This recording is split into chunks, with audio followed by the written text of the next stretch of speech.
គ្នាទៅបានម្ដងបែរដងខ្ញុំលោតលឿនវៃម្លេះទេខំធ្វើជាមិនដឹងដែរក៏ប៉ុន្តែចេះតែនឹកឃើញគេញញឹមមិនឈុំអារម្មណ៍ខ្ញុំស្លឹមសង្ហូរទឹកភ្នែកលោកនេះមានរឿងអ្វីដែរឬវេទមន្តស្នេហ៍ចូលសន្តំខ្លួនចង់ជួបណាមិនបាញ់មានឋានៈសង្សារមិនធម្មតាក៏មានក្តីសុខគឺគ្មានថ្ងៃបងមិននឹកអូនម្ដងណាបងត្រូវបនដឹងសាស្នេហ៍អូន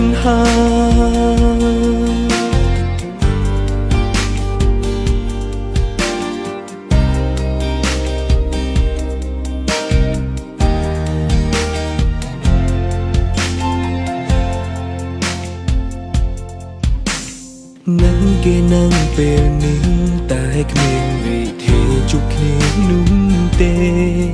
មិនដឹងសារភាពក្តីស្នេហ៍តាមណានោះទេទើបគេអាចយល់មានវិធីយ៉ាងទេបើចង់ជួបគេត្រូវគេយល់សមអារម្មណ៍នេះមិនបាញ់ចំរហូតពេលណាក៏ខ្ញុំមិនដឹងចង់ជួបណាមិនបាញ់មានឋានៈសង្សារមិនធម្មតាក៏មានក្តីសុខគឺគ្មានថ្ងៃបងមិននឹកអូនម្ដងណា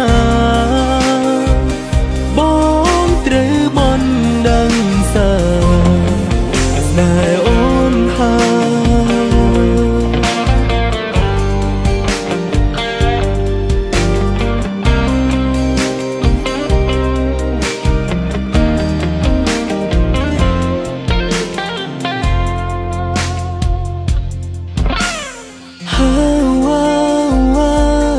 ចង់ជួបណា